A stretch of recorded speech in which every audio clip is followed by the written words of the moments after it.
really push that through.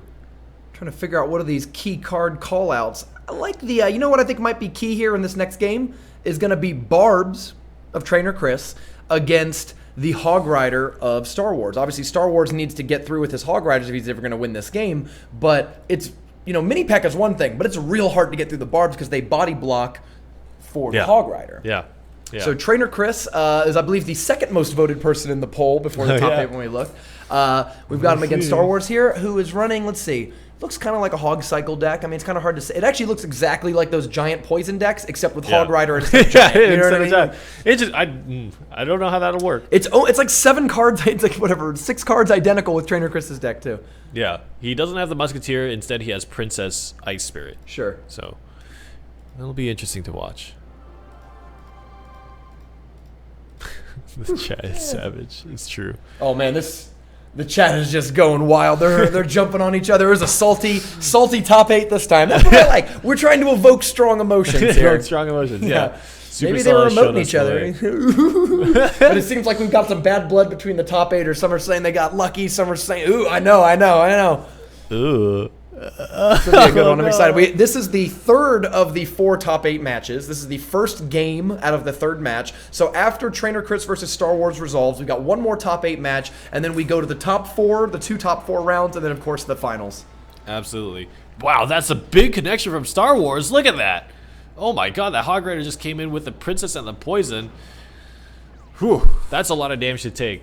Question is, didn't really kill that many units on the other side, so now you got a Barbarian Musketeer giant push that you have to defend, and I just don't know if there's enough elixir on the board to stop it.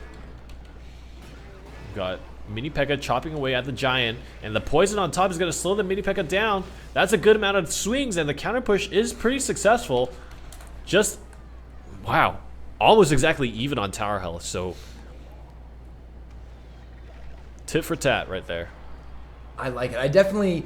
I've actually been very impressed with guards in tournament play the last few weeks. One of the key things that I love about guards is they do a significant amount of damage to towers. Like, you know how people sometimes just play minions at the river and you almost have to zap them or else you're going to take a ton of damage? Yeah. Guards do a pretty good amount of damage, but you can't really zap them. And you can, but it's not nearly as effective as it is against minions. You might still take some damage. He just leaked like 3 elixirs worth right there. Not so good. Clearly trying to take that advantage of waiting for something, but... yeah. I don't know. Ooh, and well, he's going to get that 3 elixir back here with that Poison Prince. That is 9 elixir walking down that just got countered for 7. He's earning some of that back. Zap, yeah, 7. Oh, here it comes. And he arguably didn't even need the Ice Spirits. Yeah. A good zap. That Hog Rider is going to get one a lot swing, of swings. Second swing, 2 swings. 3 swings and Star Wars takes a tower. I really like that. I'm surprised didn't commit more because he had a full amount of elixir. Seems like he's going for the counter push instead. Yeah. He's going to trade again, but this time I think the situation is very different. I mean, he's getting his units poisoned. Yeah, and actually Star Wars did use that forward deployment zone to put guards behind to keep the barbs kind of stuck in the poison and do some extra damage to it. And this is another thing to recognize. This is the thing to recognize about double elixir time is that you can't rely on the pushes being in the same dynamic. He used poison on the push and was able to use poison on the defense. It's because you cycle much quicker. Yeah. Your giant doesn't move any quicker. Your barbarians don't move any quicker. They clump up. And you're basically Star Wars has the benefit now of being able to cycle poison much quicker. If you're trying to build a big push, that's actually not in your favor to be in double elixir zone because you just get splashed. Right. And you know what? Props to Star Wars for keeping up the pressure and the aggressiveness by trying to go for that second hog. It's good that if Trainer Chris had some way to take that tower down, I don't know what, but let's just say, you know, rocket and a hog or whatever, right? Some way to take it down, to already have your push going on the other lane to try to win 2-1 is good. Because you know they're going to make elixir inefficient trades trying to take that tower, because otherwise they lose, that you get openings to sneak out those 2-1 wins. I saw All right, so game 1. Yeah. Here we go. Game 2 of Star Wars versus Trainer Chris. Now, here we go. Remember that Star Wars has to switch decks. So he's switched to a minor control deck. Stabby Gobs. Yeah. Stabby Gobs. Stabby Gobs showing up. Trainer Chris playing the standard giant poison list, although the flex, actually a little change. He's running both Princess and Barbs. Barbs are replacing Mini P.E.K.K.A, which is the normal card in that list. So he's mixed it up a little bit by replacing it with Barbs, and then the flex spot is Princess. So to identify a key difference between Mini P.E.K.K.A and Barbarians, Barbarians obviously have a larger health pool and are 4 targets instead of 1. Barbarians move incredibly slowly. But on defense, I mean, I haven't added up Barbarians' damage. Maybe we can see by the card. I can. Oh, the Barbs card? Yeah, we got per you. swing. They do about 200 a swing. They do 159 per swing in tournament caps. So when you multiply that by 4, they actually do a little less damage than one swing from a mini P.E.K.K.A. Like, they're very similar. they're like, oh, actually, is it? Hold on, my math is No, they do. Yeah, you're about right. I mean, mini They P.E.K.K.A. do actually more. does more. They do more. Barbarians will do more because 150 times 4 is 600. So Mini if P.E.K.K.A. all- does. If all 4 Barbarians swing, they Yeah. do about like 600. Mini P.E.K.K.A. Right. does 572.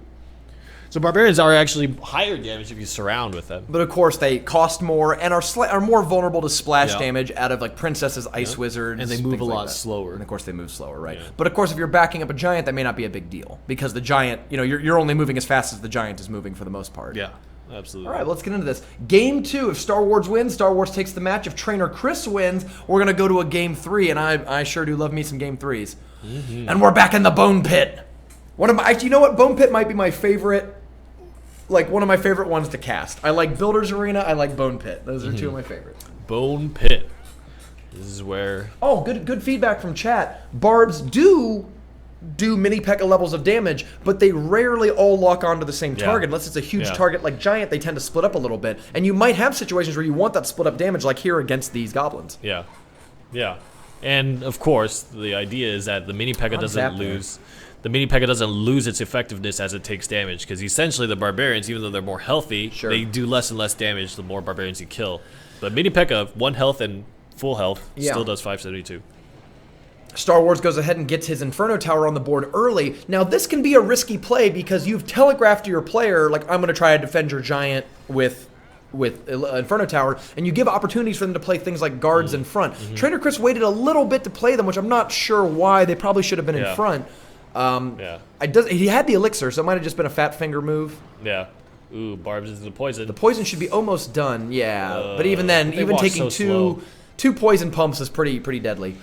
They walk As a side note, I really like Barbs. I've been playing a deck on the ladder recently that has both Barb Hut and Barbarians in it, and I try to generate waves of like 6 Barbarians. Because if you notice, the 4 Barbs die right as they hit the river, but if you had like 2 extra Barbs, they would usually get there.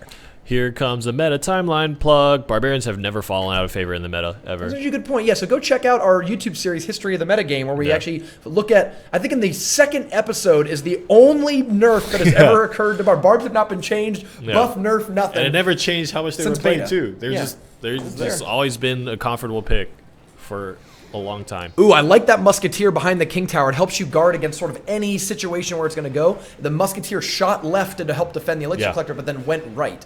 Yeah. Ice Wizard tagging on a good amount of damage to the tower. A little bit of a split push. Stabby Gobs. Didn't get the extra shot off, but I think he's going to let those Stabby Gobs go. Yeah, they're only going to swing once or twice, and I think the double Collector's more important. And wow, the Collector's really going to survive with the... Oh, wow, look at that, though. We said a zap. We were talking about mini P.E.K.K.A., how mini P.E.K.K.A. plus zap. Look at that. Ice Spirit plus mini P.E.K.K.A. completely wipes the squad of Barbs. Oh, and it does get a swing in. Very nice. Wow, Star Wars inching ever closer to victory. Here comes the 2nd Giant that I think is going to get back ahead of the Musketeer. Yeah, usually they can push out, but not quick enough to get away from the mini I think the Inferno Tower identified that the mini P.E.K.K.A. was going to swing, so the Inferno Tower smart guess to the Giant. And that Ice Wizard, though, is going to be able to absorb a lot of those Princess shots. You know what? I haven't been that impressed with Princess this tournament week. Yeah. Princess is a card that I'm usually a huge fan of. I think it's one of the defining cards of the metagame. But here with really top-level players, they have been... Nice. Takes that one with the poison, the zap. These top-level players are doing really good with their placements to make sure that Princess both doesn't really lock onto a tower and usually locks onto something that's inefficient for it to be shooting at, like Ice Wizard that has a ton of hit points for the cost. Yeah. Wow, so Star Wars bumps out Trainer Chris. Nice. So we've got 2 somewhat upsets. You know I'd what say I big want to upsets, see? yeah. I want to see Star Wars versus Darth